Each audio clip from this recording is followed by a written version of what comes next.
রাজ্যের অবস্থা দুঃখজনক, রাজ্যের অবস্থা সংকটজনক। রাজ্যকে বাঁচানোর কোনো তাগিদ নেই। এজলাসে বসে রীতিমতো বিস্ফোরক বিচারপতি বিশ্বজিৎ বসু। কলকাতা হাইকোর্টে রীতিমতো একেবারে ফুঁসে উঠলেন জাস্টিস বসু। এর আগে একাধিক নির্দেশ দিয়েছিলেন, বিশেষ করে শিক্ষক নিয়োগ দুর্নীতিকাণ্ডের একাধিক মামলা চলছিল বিচারপতি বিশ্বজিৎ বসুর এজলাসে। একদিকে যেমন চলছিল তৎকালীন বিচারপতি অভিজিৎ গঙ্গোপাধ্যায়ের এজলাসে, তেমনই কিন্তু সমান্তরালভাবে চলছিল বিচারপতি বিশ্বজিৎ বসুর এজলাসও। সেই মুহূর্তে কিন্তু রাজ্যের বিরুদ্ধে একের পর এক বিস্ফোরক নির্দেশ দিয়েছিলেন, একাধিক চরম পর্যবেক্ষণ ছিল বিচারপতি বিশ্বজিৎ বসুর। আর এবার কিন্তু সরাসরি রাজ্য সরকারের দুরবস্থা নিয়ে, রাজ্যের অবস্থা দুঃখজনক বলে তীব্র ভর্ৎসনা করলেন এবং তোপ দাগলেন বিচারপতি বিশ্বজিৎ বসু। হাইকোর্টে বিচারপতি বিশ্বজিৎ বসুর এজলাসে যা ঘটল তাতেই কিন্তু রীতিমতো হইচই পড়ে গেল একেবারে গোটার রাজ্যে। সরকারি প্যানেলে থাকা আইনজীবীও সরকারের হয়ে সওয়াল করতে চাইছেন না। রাজ্যকে বাঁচাতে আগ্রহী নন আইনজীবী। কলকাতা হাইকোর্টের একটি মামলায় সামনে এলো এমনই তথ্য। আগ্রহ না থাকায় প্যানেল থেকে সরিয়ে দেওয়া হয়েছে নতুন প্যানেলের আইনজীবীকে। সরকারের মামলা লড়ার জন্য থাকে বিশেষ প্যানেল। সম্প্রতি সেই প্যানেলে আইনজীবী বদল হয়েছে।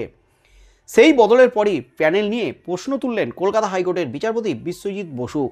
জানা যাচ্ছে নতুন সরকারি প্যানেলে ঠাঁই হয়নি অনেক সিনিয়র আইনজীবীর, কিন্তু নতুন প্যানেল বিবেচনা করার দরকার বলে মনে করছেন বিচারপতি বিশ্বজিৎ বসু।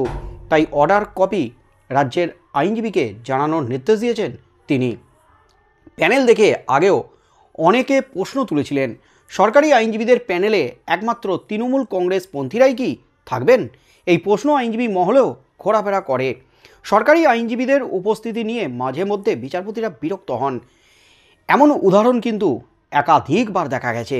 কিন্তু তাই বলে একেবারে প্যানেল নিয়ে ক্ষোভ উগড়ে দিচ্ছেন বিচারপতি, এমন নজির খুব বেশি নেই।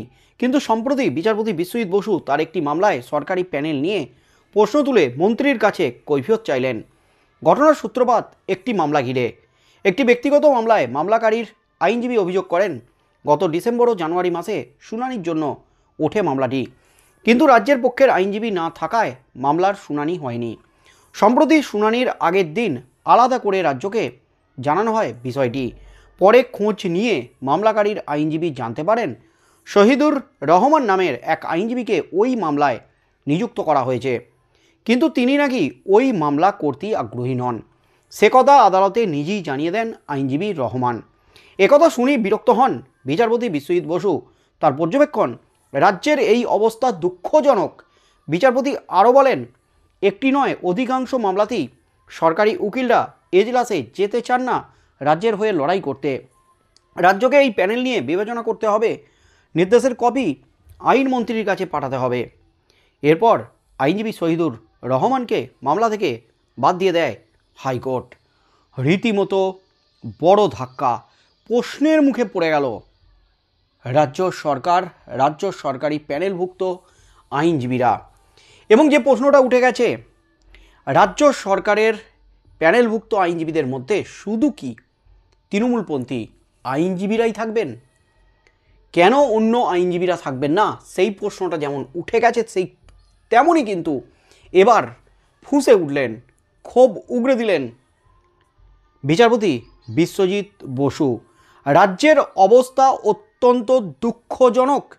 রাজ্যকে বাঁচানোর তাগিদ নেই আইনজীবীদের, এমনই কিন্তু বিস্ফোরক দাবি করলেন, বিস্ফোরক পর্যবেক্ষণ বিচারপতি বিশ্বজিৎ বসুর।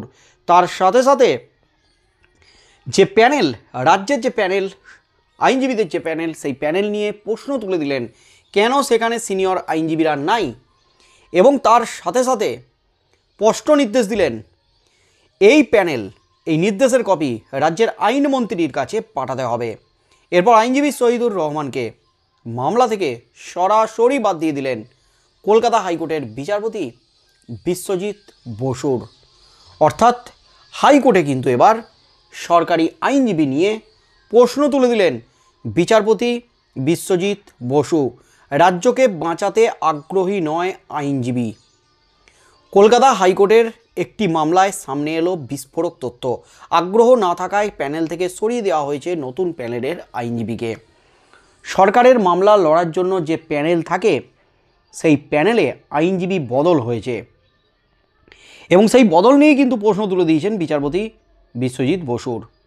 এই প্যানেলে কেন সিনিয়র আইনজীবীদের ঠাঁই হয়নি, তাই এই প্যানেল বিবেচনা করে দেখা দরকার রাজ্য সরকারের, রাজ্যের আইনমন্ত্রীর মলয় ঘটকের বিবেচনা করে দেখা দরকার, এমনই কিন্তু নির্দেশ দিলেন বিচারপতি বিশ্বজিৎ বসুর।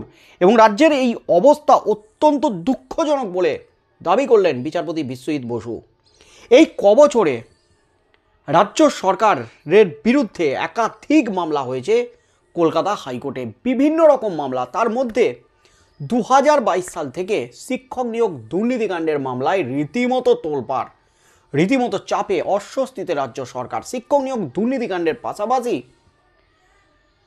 আরও যে দুর্নীতি সামনে এসেছে, পুরসভার নিয়োগ দুর্নীতি, তারপর একেবারে ঝড় উঠে গেছে রেশন দুর্নীতিকাণ্ড। গ্রেপ্তার হয়েছিলেন একাধিক হেভিওয়েটরা, ধীরে ধীরে প্রত্যেকেই কিন্তু জামিন পেয়ে গেছেন। কিন্তু প্রাক্তন শিক্ষামন্ত্রী পার্থ চ্যাটার্জি নিয়োগ দুর্নীতিকাণ্ডে এখনও জেলে।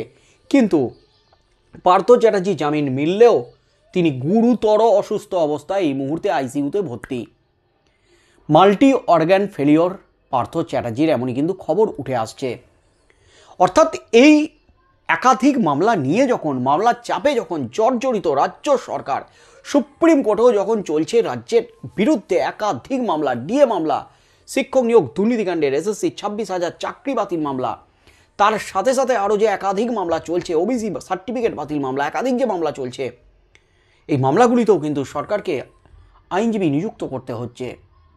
তার জন্য সরকারের কোষাগার থেকে বিপুল অঙ্কের একটা টাকা কিন্তু খরচ হচ্ছে। আর এবার সেই সরকারি আইনজীবীদের কাজ নিয়ে প্রশ্ন তুলে দিলেন বিচারপতি বিশ্বজিৎ বসু। কেন সরকারি আইনজীবীরা কাজ করতে চাইছেন না, কেন প্যানেলে থাকতে চাইছেন না? রাজ্যের অবস্থা অত্যন্ত সংকটজনক, দুঃখজনক। রাজ্যকে বাঁচাতে আগ্রহী নয় এই আইনজীবীরা।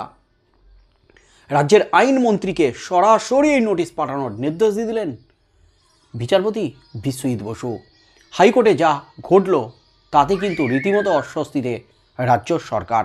আগামী দিনে কি হতে চলেছে, আগামী শুনানিতে কি নির্দেশ দেন বিচারপতি বিশ্বজিৎ বসু, সেদিকে চোখ থাকবে গোটা রাজ্যের।